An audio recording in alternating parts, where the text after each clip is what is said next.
everything's coming up greener. Here's Harold Matthews. He is the Garden Doctor.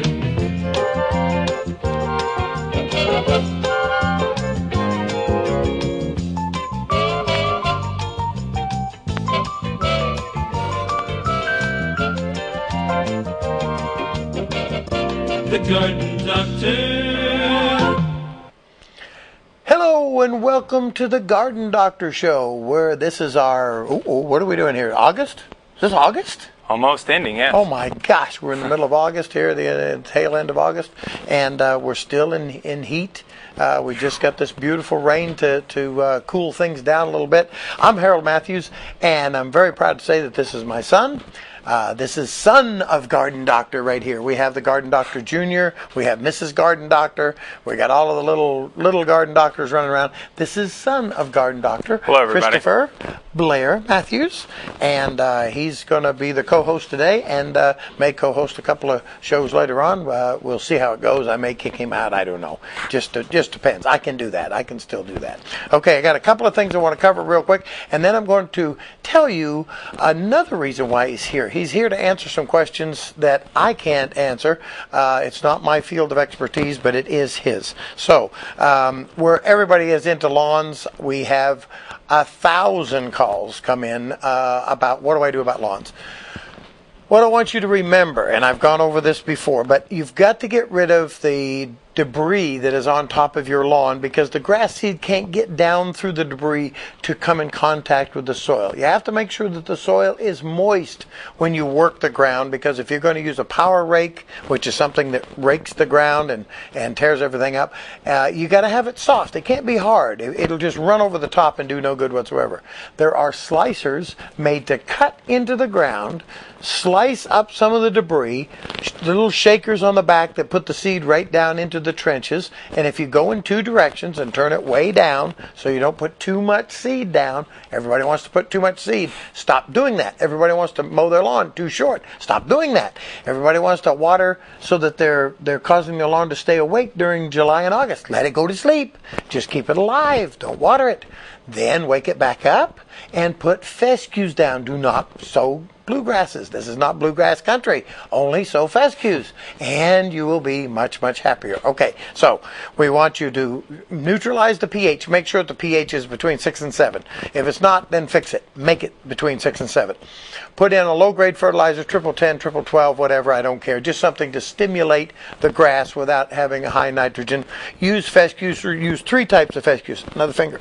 1, 2, 3. 3 types of fescues when you, so that you have a blend of fescues. Use sphagnum peat moss, brown peat moss over the top of that. Soak it in real good. Make sure that you water it just to the point of puddling. Then water it again, just to the point of puddling. Then water it again, just to the point of puddling. You want 3 watering so that it gets completely saturated and the seed gets to swell up the nutrients. Put it in the freezer overnight. That'll even help the seed in the freezer. Before you put it down, then it'll crack a little bit quicker and it'll grow a little bit faster. The fertilizer, the lime, the pH, the seed slicing, make sure that the ground is moist when you work it, but not wet. You don't want to be working mud. Okay, that takes care of the lawn. Now, we'll go to the trees. Everybody's lost trees this year, last year, years before. They want to cut them down. They want to stick in another tree right away. You got to make sure the tree is healthy. If you go to a nursery, don't buy a tree right now that is under stress. Don't buy a stressed tree to put in to replace a tree that died because of stress. Do your homework. Make sure you're buying the right tree for the right location. That's the most important thing. When you dig the hole to put the tree in, be aware of what the subsoil is. Be aware of what the conditions around there are. Look at what the environmental conditions are and buy the right plant for the right place. If that ground is all rocks or clay, modify the ground properly. If it's all clay, you got to put sand in there, mix it all around. You got to dig a core in the middle so that there's drainage, so that the plant won't just stagnate in water. If there's a lot of drained sand or gravel down in there, you got to add a lot of sphagnum peat moss and mix it in with the ground so the tree has a chance to survive. And then water it. You have to water it. If you're going to plant a new tree, a young tree, you can put a little baby bird out and not give it any water. You can't do that. If you're going to plant a new tree, it has to be watered. So how do you water during the summer, or if you're gone, or whatever? Down at the courthouse, if you drive by there and look, they've done a brilliant thing. They put out some containers out there, poked a few holes in the bottom, watered the tree, and then filled the container full of water. Allow it to seep out gradually to give it that second all-important drink. You can do that with a 5-gallon bucket, but you can also do it with a big trash can. Take a big trash can, heavy-duty one of the industrial kinds. Fill it up with water about 3/4 of the way full. Tie it to the tree so that it doesn't scar the tree, Just wrap it around the tree so you hold the top up. Poke a few holes in the bottom. It'll drain out gradually and give that tree a drink for a long time. You can't do that in the city. Looks bad. Trash bags tied to trees, That's sure as heck they doesn't do look it good. anyway. Yeah. But they're for other purposes. So we've taken care of the two most vital things that we have. Thousands, just more calls than I could possibly return to. And I want to let everybody know, stop whatever you're doing right now. Get on the phone to somebody as far away as you can possibly find.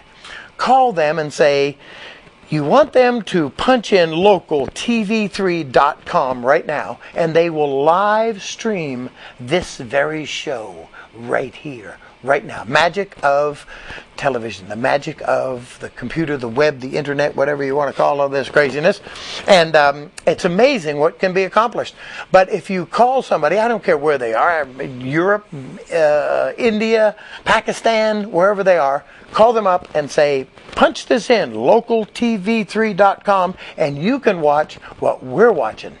And they can also call into the show. This is, by the way, a live show. Okay, now, this is my son of Garden Doctor. He has a wife, Jennifer, and two lovely children, Rowan and Taylor. And he is a vegan. That's one of those terrible religions. I'm not sure exactly. I think it was. I think it was originally. Why is it that you are a vegan, and what is the difference between a vegan and a vegetarian? And all of these questions that have been coming in for years about, or for as long as I have, that I haven't been able to answer. Can you answer some of them? Possibly. Okay, so answer the question. Okay, your time's up. Right. Well, we can start at the beginning. There's different levels of vegetarian. Some that do eat fish, some that don't eat fish, bounce back and forth between chicken, eggs. However, the main focus of a vegetarian is to refrain from the meat. They try to hold that out, but yet they still do the cheese or the eggs. The vegan is sort of a next step, I guess, is how I've always looked at it. They try to take all aspects of life and take the animal product out, or the animal goods, or the shoes, or the leather belts, however you would. And we kind of got into it with our kids. I have a father somewhere. Wait a minute now. Yeah. I'm still here, yes? Okay. Right? He gave us a book on vegetarian, and it kind of snowballs from there. And you find a little thing out here and a little thing out there, and they all kind of click, and it kind of starts making sense, and you start realizing what's really going on, or maybe what somebody might be putting in here or there that you didn't notice. So you start looking up a couple things, and that's where it started, was getting on the internet, typing in things that were on the back of the label and the package, and realizing what they really were and how they might affect me. And from there, it snowballed. I had no intention. We kind of come from a family of hunters, if you might know anything about my father. So it was a definite switch, a definite change. And I've embraced this change. A matter of fact, Christopher and Jen, due to circumstances that are happening to everybody in this environment, in this economy, they moved in to live with us for about 6 months or so. And we embraced their veganism, and we're quite impressed. He showed me how to cook. I am a cook. Okay, I've always been known as the cook in the family, and do most of the cooking of wild game and everything else.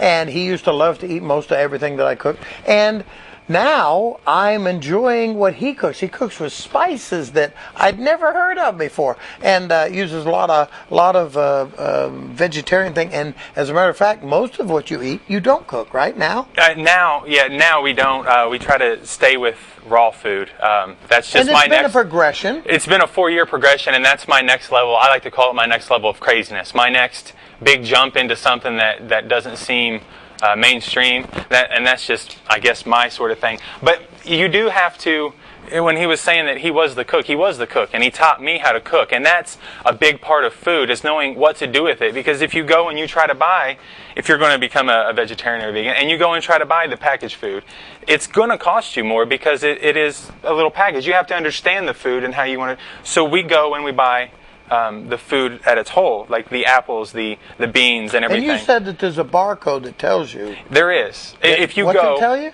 It'll tell you if something is organic. It'll tell you if you've ever been and seen like a SKU number or a PLU number on your food.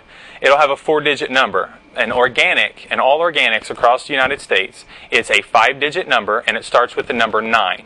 Huh. So if you're really wondering if somebody's duping you or playing a trick on you, if you can look at the barcode, and 5 digits starts with 9, and they might be a little different. You might look it up on the internet, but I've been to New Hampshire, I've been to Colorado, I've been out there talking at a couple conventions, and it's all the same wherever you go, that I know of at least. And that's maybe a little trick to want to remind everybody that this is a live show. If you have any questions about organic gardening, which is not really my specialty, I do know some of the answers, and there's some questions here that listeners have sent in that we're going to get to here in a little bit. But if you have any questions specifically about organic gardening or even veganism, being a vegan, how difficult it is or anything, which is something that I was concerned about, about my grandchildren. The oldest this year went to school for the very first time, and I was concerned about it, I have to say, because here in this meat-eating world, and in Connorsville, Indiana, we raise a lot of beef around this here part. We do, and a lot of cattle, and take in everything else that we can. Yeah. So, but I think something else that may have had an effect on you, conscious or subconscious or not, was when they were about to take your spleen out years ago. Yes. And I just took a problem. I had a problem with that, and I didn't want your spleen to come out, and so we sought alternatives. Your mother and I did, and we got the doctor to agree to postpone your surgery just for a very short time. And we tried. You tried a herbal solution, and it ended up working. I didn't have to have the surgery. I had my spleen out, and come to find out now, I haven't done any major research into exactly what I had and why. I just kind of chalked it up as one of those things that passed and went. But it does have to do with how your body reacts to your injuries and what you're putting in and how you're feeding it. Apparently at that time, my immune system was quite down from the injury I had. Right. And from what I'm to understand, that had an effect on my system and how it all played out, and tried to kill my platelets. And that was the main concern. And your body, the only thing that modern medicine knew to do was take your spleen out, and that was really the right path. We checked with everybody. As far as modern medicine, if you go down that path, then I have a leaning towards trying to treat myself the best I can with what I know of. There's a lot out there that when you get into just the common sense. We have to interrupt. We always interrupt whenever you call in. So this is a live show. We definitely want you to call in. We definitely want you to share with everybody else about this, localtv3.com. Yes, please. Get us some more listeners. Okay, you're on the air with the Garden Doctor and son of Garden Doctor. What can we do for you? Well, this is Don Funk. And we were talking this last week on a few things, and you had something going on the composting of putting the stuff in a garbage bag. Yes. Turn your radio or TV down there just a little bit. We're getting an echo, if you would. Do something with it here, because it's confusing me. Well, yes, you had called me on the phone, and we had talked about converting compost into something that's a little bit more usable. When you get a lot of compost, like the stuff that's ground up leaves and so forth like that, it's not always in good condition. There are disease, there are insects, there are a lot of things that can be in there that you really don't want, but you do want the value of the compost. And the same same thing is true of grass clippings, and just about any compost that you use is going to have some negatives. The best way to get rid of the negatives is to create a pile that you're rotating and use the natural heat of the composting environment to take care of the negatives that are in there. And you wait a length of time. Now, if you want to hurry that process up, which is what you and I were talking about, if you want to hurry that process up, you use a trash bag. Put your compost in there. Put some bone meal in there, or some other organic nutrients. Bone meal is organic. Yeah, bone meal, or I can't even blood meal. Some of that type of thing, and mix it up real good, and then seal it, and leave it out in the sun. Because it'll heat up inside there, and it'll cook most of the diseases, cook most of the insects, and it'll also increase the decay process. And then when you do open it back up, you won't have so many of the negatives. You got anything to add to that? The organic, if you try to stick on the organic side, this is, I guess, just because I'm here, but you have to kind of watch, too, what you initially start off as your compost. If you go and grab a bunch of stuff that the city has been taking care of and they've been spraying and spraying and spraying, the humidity that's built up inside there, it may not be enough to kill what's in the actual toxins. plant material. Exactly. Yeah. It may not be able to get rid of that. So if you're trying to stick with being organic to the T, then you might have to look a little bit deeper into it. That's a very good point. So you would, if you were going to go organic, you would want to go to a farmer and say, look, I need some manure. Yes. I want some straw that hasn't been treated. If possible, some old straw, even wet straw is great. But yes, it's true. When you get a plant like from the there's a ground up down here, the recycle place here south of town. Great service. We used to just dump all that stuff in the dump. Now we grind it up and we provide it back to people. It's a great service. However, a lot of times you're getting diseased trees. You're getting the negatives. And that was a concern of mine when we were talking about using some of that. And I don't mean not to veer off of the question. Sticking with organic compost, the best way that I found to find a place that might have organic compost is to go, if you go to a health food store or if you know somebody that sells local, find out where they go. Where do they go to get their carrots? And then you go to that farm that has organic carrots, they're more than likely going to have organic compost laying around that you can either buy or they just have them. By the way, there is an organic farm here in Fayette County. I think, is it within Fayette County? I don't know how they consider It's pretty close. It may be Union County, but it's over by Brookville Lake. There's an organic farm over there, and I think that they do have some compost that they provide. One of the best places is to go to a place that raises night crawlers, because the worm castings are fabulous. That's the tip top of organic composting. And I used to have all of the ones that were I can't think of his name. He had a store here in Connorsville that sold plumbing and so forth. I know his name very well, but I can't think of it right at the moment. But he raised night crawlers, and I would get all of the worm castings, and it was fabulous. Oh, yeah. Fantastic. Anything else we can answer for you? I was wondering if a guy could use peat or the manure, being brought up the manure from the horse barn.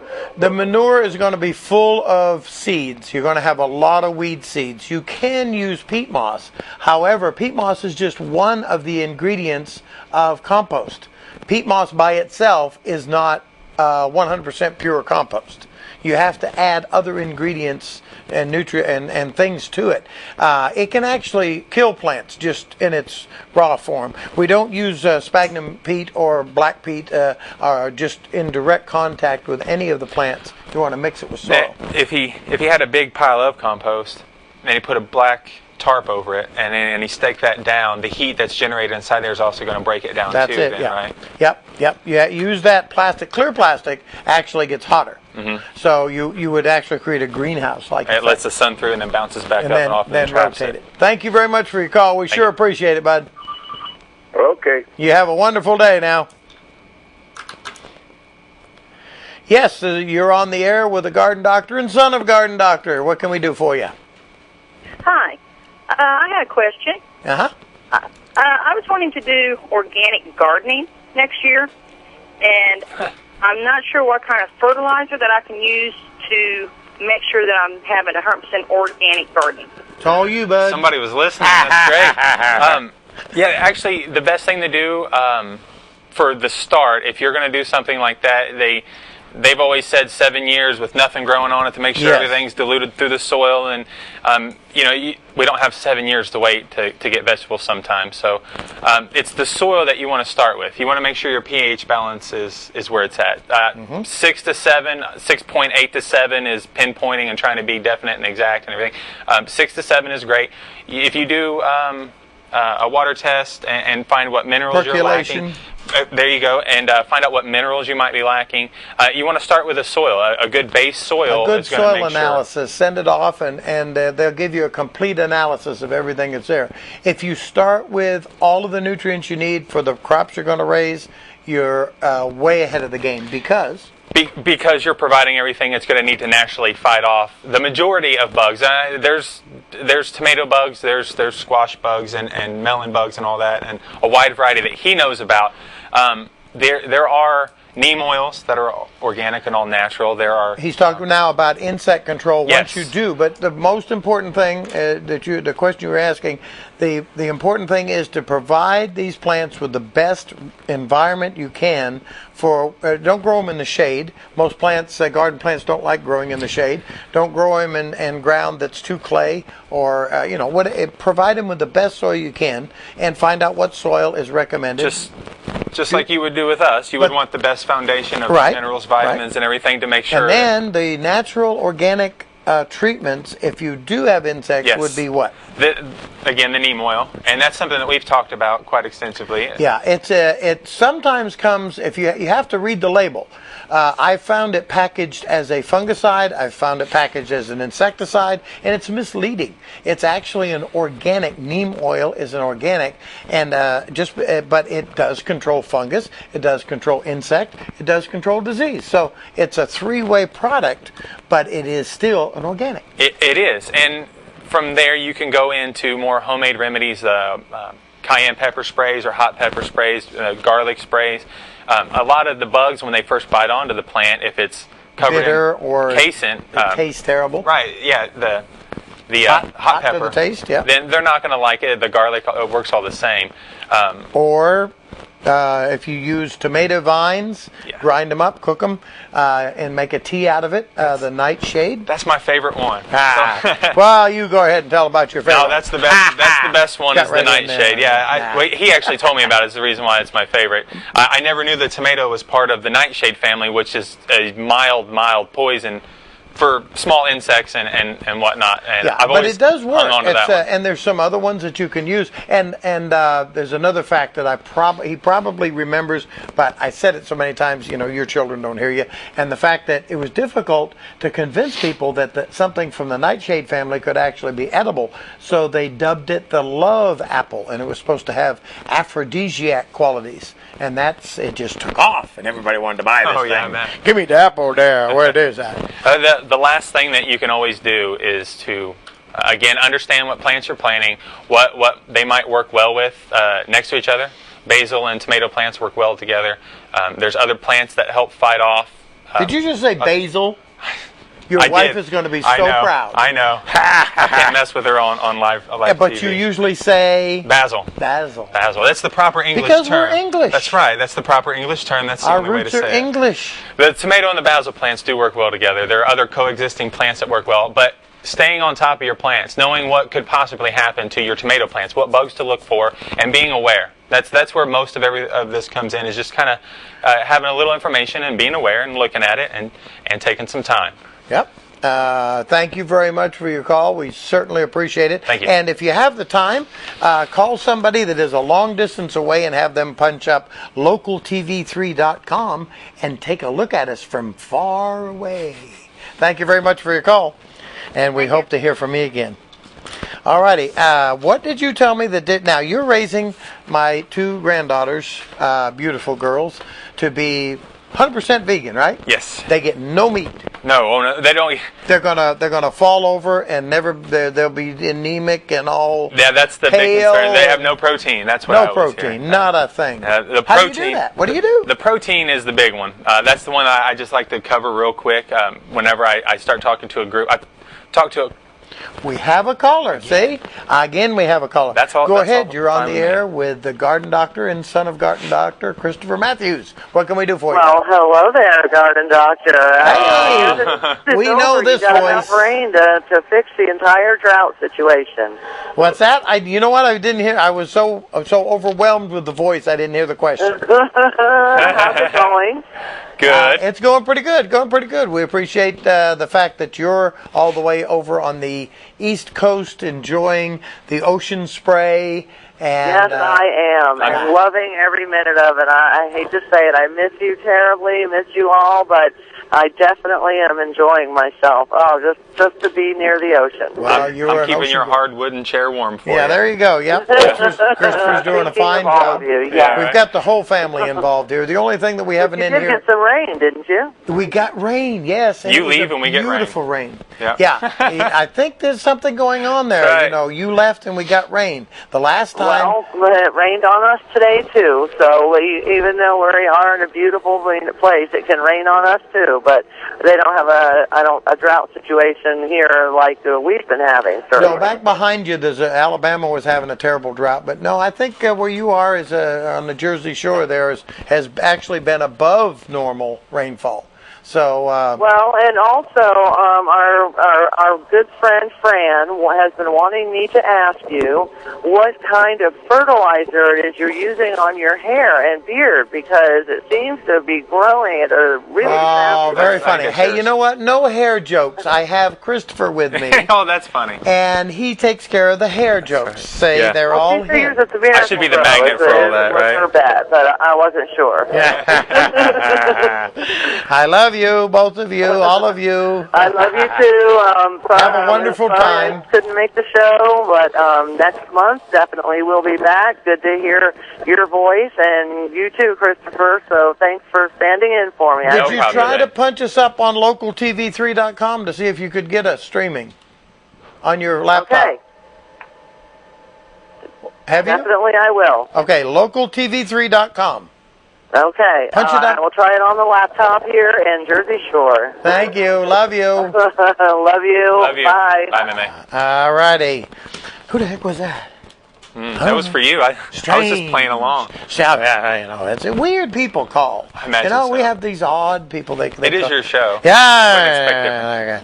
Okay, so we have these two granddaughters. Oh, we were talking about protein. Concerned about them growing up, no protein in their bodies, and what are they going to? We have a caller. It's exhausting. It's not gonna just happen exhausting. tonight. You're on the air with the Garden Doctor and son of Garden Doctor. What can we do for you?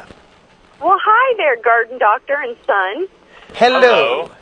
I was wanting to find out if you guys knew of some local edible flowers or anything that I can find around my yard or backyard. You know what? I think you're inspiring a younger crowd because I'm getting these younger voices here. You know. I put out flyers. Did you put out That's what flyers? it was. Okay. Yes, edible. I'm going to turn this over to Christopher. And by the way, everybody else calls him Chris, but I didn't name him Chris. Okay, so I Yeah, call I've him gotten Christopher. that all my life. And so here we go. Edible flowers. I know of some. We use petunias on our I was salad. going to say, you fill in and I'll fill in what Yeah. you don't know if you know of any. I've used now flowers. You know spices, basil and whatnot. Those are actually flowers. They flower, and Right. you think of those as spices, Chives. which they are, but they're actually a flower that we've just grown accustomed to, Right. and we Yeah, like the sure, flavor sure. of. So. there's- Dandelions. Dandelion greens are a big one. Bee balm and hibiscus is a big one for Now us. bee balm. What do you use it for? It's a tea. Well, The blossom or the stem? The plant itself, if it's dried and then crushed, or I guess you could use. I never have. I've never used it fresh. Yeah. But I've always dried and then crushed it and then put it into like a tea canister or a tea bag. Okay. And then use it that way. Hibiscus is actually our favorite here. Hibiscus. Yeah, pomegranate, raspberry, and not know hibiscus about tea. hibiscus. Iced tea. It's the actual hibiscus flower. No, I did not know about hibiscus. Okay, Yeah, so it's really good. Daylilies. Daylilies. Cattails you eat the root of. I don't think you can eat the blossom, but cattail, the root of it, it tastes like watercress. It's delicious. Now gladiolus. Fennel heads? What's that? Fennel heads. Oh my gosh. Fennel heads. Fiddleheads, the little curly guys. You mean the fern? Yes. The fiddlehead ferns. Yes. Yeah. Those are actually edible. Those are There's- fabulous. Well, we toss them in olive oil and fry them with I have salt. tons of them in my freezer up in New Hampshire. Now, gladiolus are the same as dandelion greens, but the gladiolus piece, you don't eat the flower. You just want the greens that come off there. And as well as the dandelion, you said something about dandelion. You don't want the dandelion flower. No, unless you're making wine. Right, which is very, very potent. It actually is. Yeah. You don't want the flower to bloom. You want the dandelion greens. If you get When they're young. Right, if you get the flower, then it'll become very bitter. Milkweed.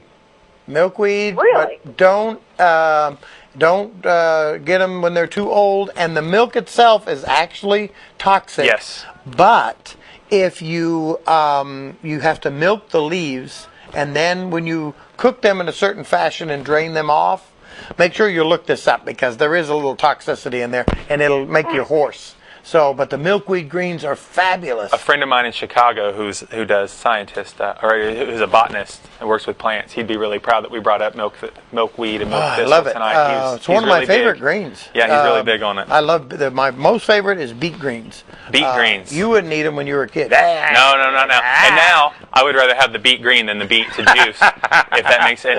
Yeah, that makes any couldn't sense force to you. him to eat onions or mushrooms or. And now it's alfalfa and blue-green algae and kale.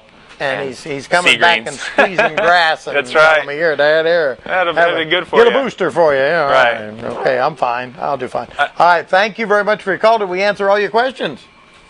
Thank you. I'm sorry? I appreciate the call very much. And if you know anybody that's far off, we want you to go and call them and tell them to punch us up on localtv3.com and see if we actually are out there on the international web. Great. Well, thank you guys very much. Thank you for your call.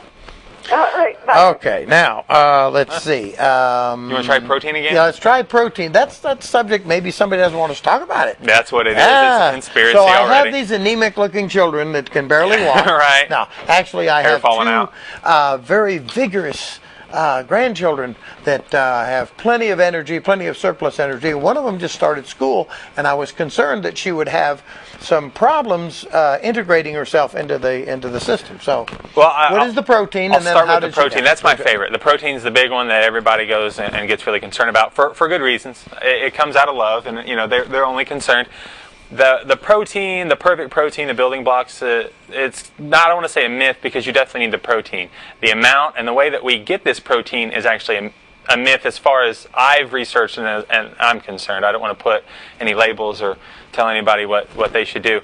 But really what we're looking for in a protein is amino acid. And that's the building blocks of protein, which is also the building blocks of your DNA, is amino acids. So amino acids are in all kinds of stuff. They're in everything. And you can actually buy amino acid spray that have 16 of the 23. There's 7 majors, and then the rest of them are minor aminos. And you can get sprays that have those aminos in them for us. And that's what builds your protein in your body.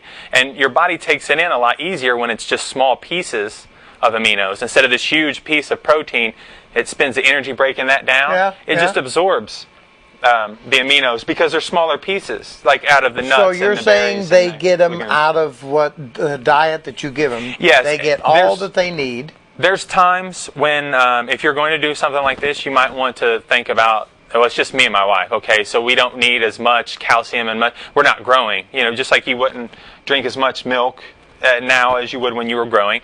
And kind of tailor your diet towards it as far as that goes. But yeah, everything that we incorporate in their daily diet has tons of aminos, tons of vitamins, tons of minerals. We make sure of it. We do have a couple powders just because we like green water and everything, but we eat normal, natural, whole food. Do you give them a vitamin a day? No, actually. You did? We did, and this was something we just weren't sure, and we wanted to cover the bases. Right. We didn't want to leave anything out or leave something to chance. Yeah. And with knowledge comes power, and with that knowledge we found that you do kind of have to tailor a little bit. You kind of have to, okay, I need this, I need to make sure I get some of this, or I need to get some fat, so I need avocados and peanuts at a certain time. But you had to educate yourself. You had to become enlightened as to, because this is scary to inflict this upon your children unless you are knowledgeable, unless you know what you're doing. And I believe that you do know what you're doing. I've lived with you, so it's been 5 years. Yeah, and it did. It started with the smallest piece of nothing, and I didn't think I was a construction worker. I'm an electrician, so I was always moving like 12 hours a day. I was working. I didn't think giving up my proteins and my meats was what I should do, and I didn't understand it. And again, the knowledge and finding things out and what I actually need and what is actually in what I thought I was eating, it's just not there. And do you give that? Are you still juicing? Yeah, we do. That's where you get into a little bit of a money issue. Unless you have this huge, vast garden, the Garden of Eden or something you're pulling all your vegetables out of. It does get more expensive doing that, especially with 2 people. We do juice in the mornings. That's our thing. We like to juice in the mornings, get our greens in, and really get all of our body flooded with vitamins and minerals. And then off you go and off and running. It's a rocket. It's not coffee and it's not caffeine. It's a rocket, and you blast off. It's I've seen you. Yeah, and it's not a hyper thing either. It's not. It's a controlled energy, but I just want to do things. It's more about life than food at that point. But did the children have, or did Taylor have any trouble going to school as a vegan? No, actually, and that's a per person thing. I imagine my daughter is pretty outgoing. She won't tell you. You've been around her. She won't tell you exactly what you need to do, but she'll let you know where she stands on things. And as far as the food there goes, I think we've kind of structured their world a little bit because we buy what they eat. They don't have the choices of fast food or running out real quick because they're real hungry. When they get hungry, they turn and they know that there's a table full of every organic fruit that we can find around When they here, were living at our house, Michelle and I out there, we were all sharing a house, they would sneak into the refrigerator and sneak carrots. Mushrooms. Whole mushrooms were their favorite. Mushrooms. Yes. And go hide somewhere and eat eat the whole carton of mushrooms. And so what do you do? Do you catch them? I'm going, oh my gosh. But and they would ask for broccoli. And my grandchildren ask for vegetables that I don't even recognize. So, and they explained to me what proteins are in them, and we didn't. Well, that's again the information part. I don't want to just tell them this is why. I don't want to tell anybody else. You just do this and everything's fine, or you just do this and everything's fine. If you don't understand, then you don't have the respect for it, and you don't. Of course, you touched on the dollar figure though. People think that vegans, it's more costly to be a vegetarian, in fact. It's you can save a lot of money being a vegetarian. You can. Except for the juicing part of it. The juicing part requires volumes of material. Now, if you start with a couple of watermelons, you got a field full of watermelons. Okay, you got a lot of juice already. You're good. You're good to go. And please juice the rinds. There's a different flavor in there altogether that I really grapefruit. love. Don't do the grapefruit rind. It'll make you do sick. the grapefruit That's rind. a personal experience. And fennel. This much fennel, not this much, because that'll literally make you sick. And I tried to drink it because I paid so much. Yeah. I thought, oh my gosh, there's no way I'm wasting all this. And how many? And you've made a lot of mistakes. Oh yes, definitely. And that's the best part. That's been the funnest part. You're exploring, but then you keep coming back around, and you haven't quit. I know how I feel. A vegan. I know how I feel compared to how I did eat. I've lost. You wouldn't have known, but I've lost 52 pounds. Oh yeah, I do. And I wouldn't have thought. I thought I had 15, and I've lost. I thought 52. maybe 25. Yeah, and I've lost 52, and I know I feel good. I know how I feel in the morning when I do the proper things, and I know. And I know that helped my liver too when you were living there because the cleansing, it flushed it out. Beet juice is amazing. I didn't have so much. Oh yeah, my aunt. Auntie Bibi, hello. Oh, wanted to say happy birthday to my mother too. By the way, it was her birthday yesterday. And hi, Grandma. Love you. What else did we want to cover? About the. Don't forget about the video. He said, "What video?" No, that's you. You in the field, huh? Yeah. I don't know. Have no idea. I do. While you're recalling. Oh yes, I'm sorry. we have an outtake. You know what? I was so busy going on this. We have an outtake. Now, we've been starting to do this, taking videos out in the field, and I wanted to get to that in between these callers. Can you tell he's excited? But we didn't get a breath. So we're going to take it now to the video that we took in the field that was being mentioned in my ear, and I'm too dumb to figure out what it was. And here we go, rolling. Hello, this is Harold Matthews, the Garden Doctor, coming to you remotely. We're out on the streets looking at some things in the drought, and also some things that you run into on an everyday basis. We have this beautiful row of trees that have been added to replace the ones that died downtown. We're in front of the Connersville City Cemetery. By the way, the ironwork here is just absolutely beautiful.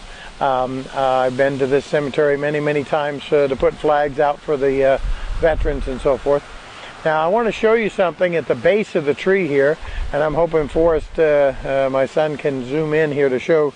I'm going to walk up to this other tree that's a little closer. At the base of this tree, the bark is gone, and it's chewed all the way back up to the trunk. The cambium layer, the life-giving blood of this tree, has been taken away. Now, this has occurred because of, I'm sure, weed eaters. This is not the fault of the people that are doing the weed eating. It's not necessarily the fault of the city or anybody else. What really should be done when a tree, in my opinion, when a tree like this is donated to the city, or when one is put in, is for them to put a permanent or semi-permanent buffer zone that will prevent, somebody's a real sponsor or supporter of the show, that will prevent them having to get that close. So when we put in trees, it's very important to put some type of a buffer zone around the tree to protect it, so that the weed eaters don't have to get that close, and so it can be mowed very easily. Thank you very much for watching the Garden Doctor Show. Hello, this is the Garden Doctor coming back to you again, remote. We're out here in the traffic right on Central in front of Union Savings and Loan. I just pointed out where weed eaters had chewed up the base of trees, and I wanted to point out that I also made an error. And that is here where I've cut into the cambium layer. I was trimming limbs off all the way around to raise the tree higher. And as I trimmed and trimmed and trimmed all the way around and came back to the beginning, I realized that I had made a complete circle and also a complete fool of myself, because this tree will definitely positively die. Now, a plant that really does well in this drought is hibiscus. Hibiscus has come through for me in many of difficult situations. And so that is a plant that I would recommend. Now, this is a non-hardy hibiscus here, but they are also hardy, and we'll show you some out back. This plant is actually still alive. If you look up at the top, Forrest, there is still some life in the plant, which is really amazing. And it's only there because we've been watering and fertilizing the plants that are at the base. So it is hanging on, and I have no idea how. Over here, Forrest, if you'll show the plants that are at the base here, the begonias have just kind of laid there. They're not really growing. We have a couple of weeds we need to pull out of the begonias here. The petunias are waving out some. These are wave petunias, one of the best varieties on the market. They're waving out, but they're just not quite as vigorous and gorgeous as we would like them to be. And here, I think there is a circumstance of actual overwatering. Overwatering can be just as bad as underwatering. So you get a bleaching out or leaching out of the nutrients, and the plants start to pale down, and the leaves are smaller, the new leaves are smaller, and you don't have the robust foliage and blossom. Now, these are in pretty darn good shape, so I think just a foliar feed and allowing them to dry out is going to correct the situation. The begonias, same thing. This is another plant that has proven to be very drought hardy. Everything in the sedum family that I have tested so far, with few exceptions, are great plants for carefree, maintenance-free situations. You want to be careful, though, not to buy the ones that grow too tall, because they have to be staked. These don't have to be. Now, this zinnia here at first did not do well. and then came back out of it, and now it's starting to show some signs of drought as well. The gardenias, not so much. We don't know if they're going to recover and put new foliage on. Sometimes plants have to go through shock when you initially put them in. They lose their leaves, they go into a shock, and then they put foliage back out that is accustomed to the new environment. On the other side over here, we tried a new variety of petunia. It looked beautiful, and I think it may do very, very well, but this is a classic overwatering. This down in here was overwatered, and it looks like right along the edge of the concrete, that may have not got quite the watering that it needed, or perhaps it did not get the initial peat moss that it needed. Whenever you plant against concrete or against blacktop, you need to add more peat moss and more protection of bark mulch, because there's a lot of heat involved along there. And that heat and just the concrete will draw moisture away from the plants. Thank you very much for watching The Garden Doctor. Back to the studio. Hello, and wasn't that fun?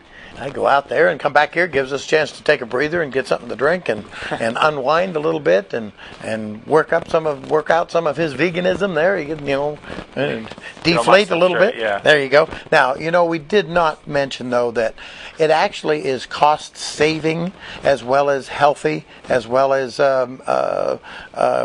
providing your body with what it needs so that you can fight off a lot of these problems that everybody's confronted with a lot. You don't seem to get sick as much. But what does it cost for a family of four for a week? If you exclude the juicing part and you go with what we do, my wife has a couple blogs online where she's gone through our bill for the month or for the week, and it's about $80 to $85 then, and that's without juicing. My daughter's going to school now, so I think we've upped that to almost $100, because I like to have some different kid-friendly things in there for her and do a couple other things that are kind of just neat and crafty food type things. Yeah, my wife does. I'm horrible at it. But, okay. So $100 a week for a family of four. I spend $100 a week on me. And that is, again, and that's what he was saying too, is $100 doesn't sound like it's a lot of food. The portion size too, when you're eating what your actually body is wanting to take in, you don't feel as hungry. So if you go and you have like a big thing of cheeseburger and a fry, and you eat that, and your body still wants vitamin K and some calcium, even though your stomach is telling you there's no way I can eat more, you get this, man, I could really go for this or do some of that. When you have exactly what you need, and you have full amount of fiber and grains, and you're getting all your vegetables in, and you're getting that fruit, and you're completely hydrated with water, you have a small portion, and there's no way we could walk out. Now the grandchildren the grandchildren are growing, and they graze. They eat as much as they want to eat, and the youngest one will not be denied. If there's something in the house that she can get her hands on, she's going to consume it. And everything that she can get a hold of is all organically grown fruits or vegetables, nuts and berries, things of that nature. And so they don't stop her from eating because she's growing. And it's a natural thing. If your body needs it and her body needs it, she goes and gets it. Right. And she knows the difference also. She doesn't she don't go for things. Now she'll try to cheat a little bit every once in a while. Papa has that. If Papa's eating that, but she knows. Right. And so she's very good about that. And we try to keep the stuff that you tell us to, so that whenever they're out at the house, it's not really an inconvenience to be a vegetarian or to be vegan. And then vegans have different levels. Did we mention the levels? Vegan, actually, the vegetarian has levels. The vegetarian has levels. And that's all. When you're a vegan, you're a vegan. Yeah. It's pretty much raw, locked and right? set. No. Actually, this raw thing is just now coming on in the last couple years. So that's another step? It's the next level. So what is my hero? The president that Jimmy Clinton? Not Jimmy Clinton. Jimmy Clinton. Yeah. That's the real guy somewhere. What is Clinton? What is he? Is he a vegan? He's a vegan. He's a vegan. Okay. As far as I know, I haven't boned up on any of his. Well, that's because he had a heart attack and he thought that was the best for his health. He's lost weight. He's lost weight. Better. He feels better. A lot of famous people are going this route, and some of them are going this route just like whatever else, me growing a ponytail, so that I stand out, so that I'm a little different. But actually, this is just pure laziness, and I have other motivations, other commitments that I made that I'm following through with. That's the reason for this. Don't forget to tell anybody that you know, to go to localtv.com and check this out. We're localtv3.com. I hear voices. I hear voices. Localtv3.com, and check this out, because if you want to see the Garden Doctor show, you need to know what the schedule is. It's Wednesday, Thursday, Friday at 3 and 7, and I think that's correct, isn't it? Back there in the master. Yeah, okay, so if you want to watch the Garden Doctor show, you can tune it in at 3 and at 7 on Wednesday, Thursday, or Friday during the week. So you can watch this show over and over and over. Well, no, don't do that. You can also go to the archives. You can go to Connersville Community, TV3, well, no, I'm talking about the... Try localtv3.com. Okay, localtv3.com is the one that you go to for the streaming. And then the other one is on the screen. Okay. All right. Thank you very much. And you know what? It's been a great pleasure to have my son, Christopher, with me. Forrest is set in. And, of course, Michelle is here with me. I've invited some other members of the family, but they don't have the gift of gab. I think I inherited it pretty easily. I think you have the gift of gab very, very well. I think you'll do well with the veganism. What were you going to say? I was wondering if I was actually allowed to mention my raw food hero. Yes. It's just a person out there. There's no monetary value set on any of this. His name is Dave Conradi. He is the raw food trucker.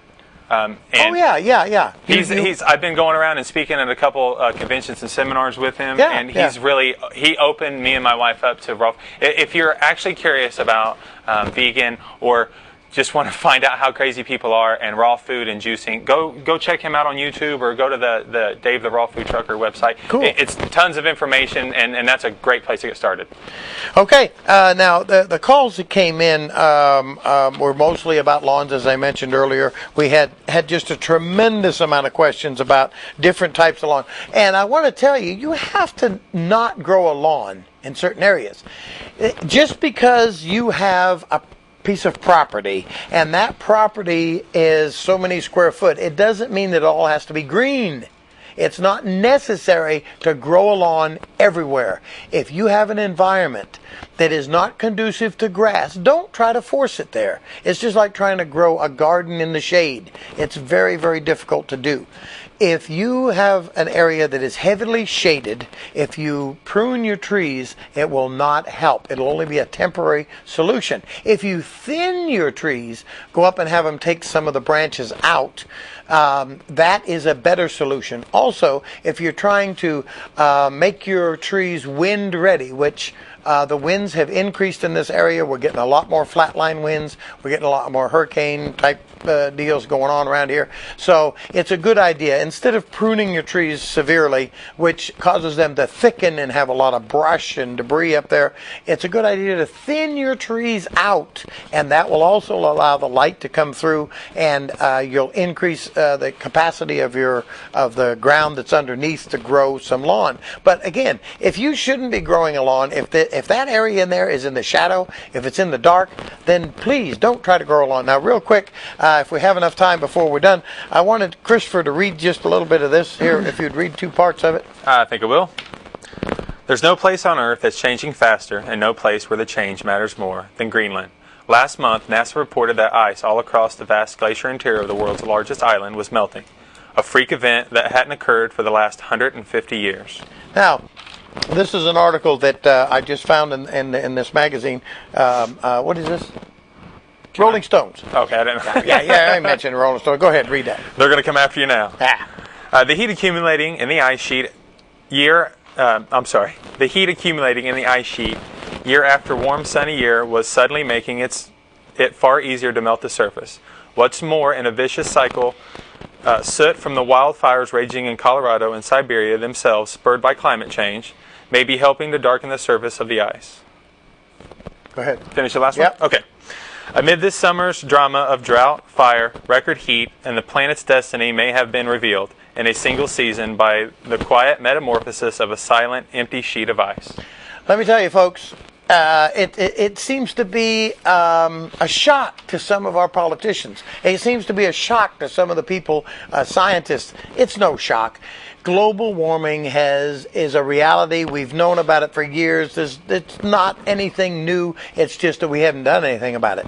Now, Clinton tried to do something about it, and I think if Mr. Gore had got in there when he should have, that he would have probably, there would have been a change of course and a little bit more focus on the doing something about the future of our country and the future of the planet. But that didn't happen. So now we're where we are now, and that's going to be hotter, drier, more fires, and it's a cycle, and that cycle is going to get worse. It's also, I was on the bandwagon before. I was on the, oh my gosh, just run everybody out of town, you wouldn't believe it. And then I recently, I would say recently, 2 years ago, I got off the bandwagon, and I didn't believe in the global warming. I thought it was more of a conspiracy. Mm-hmm. And slowly I found out that it's a natural occurrence. It really does happen naturally. The problem now is, though, we've accelerated it. It's a 3-to-1 ratio. We're causing 75% of the decrease in the polar caps. We're heating up the planet that way. That's right. Compared to only a quarter of Mother Nature doing it. So my point is, This is the Garden Doctor Show. The gardens, you want to start looking into mulching. If you're going to landscape, look into irrigation. If you're going to put in a new lawn, look into irrigation. We're fortunate to be on the best aquifer in this entire area, and if we don't sell it or give it away to somebody, then we'll have it forever and ever and ever. But we better hang on to this, because the people that don't have an aquifer are going to be in serious trouble. They're not going to be able to irrigate. So you need to start looking into alternatives. And it wouldn't be a bad idea to start looking into vacation in colder climates instead of warmer, because the warmer climates are going to get a lot warmer. And that can go hand to hand with the whole organic side of it too. If you know where your food's coming from and it's not being shipped across, when I grow, you can decrease your imprint. Exactly. I've grown vegetables to sell to farmers markets before when I know that they were shipping organics from Oregon in, and I couldn't believe, why would you ship it from Oregon? Well, we can't find any of this certain type of food here, and so I started taking the place of that and started providing that service. But knowing where your food's coming from and buying more local and saving on your water consumption and everything with permaculture is a great way. Permaculture. Yes, that's a whole other topic of creating an entire ozone almost on your land, of where your water system is all interlaced with all the plants and you, and it's all about living in you opened up a can of worms right here. 2 or 3 minutes left in the show, and you want to say something like, what? Yes, exactly. I'm going to drop a bomb right at the end. There you go. That way, I get the cliffhanger, and everybody calls in to have me back. You see how I do that? There you go. No. I decide. That's right. The final word goes through him. Actually, no. Things are decided long before I get here. I want to thank everybody that called in to the show. This has been a lot of fun for me. It's always a lot of fun when I have my sons on, and they do such a great job. Forrest was behind the camera when he did the filming for me. Michelle helped do some of the copy. We've had participation by a lot of the family members in doing this show. We don't get paid for this, but it's a family event, a family affair, and we enjoy it. We enjoy doing it for you, and we're going to try to do more of this outtake and throw a little more diversity, a little more variety in here. And if you do want to hear more about the veganism, the vegetarian side of it, the organic side of it, we'd be happy to hear from you. We would actually very much like to hear from you.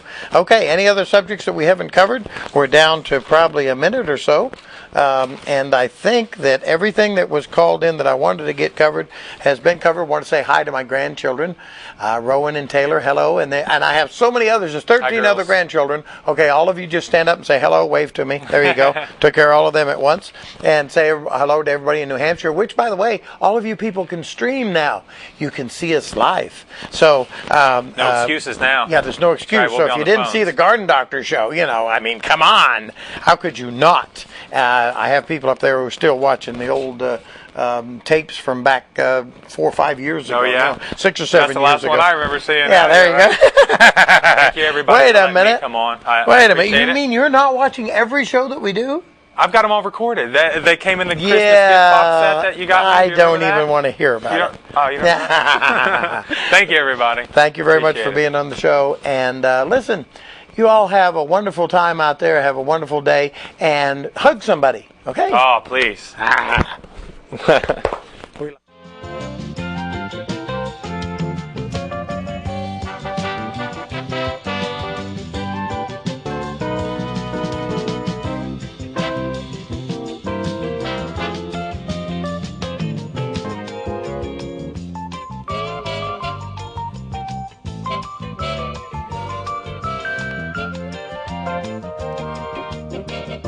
The Garden Doctor.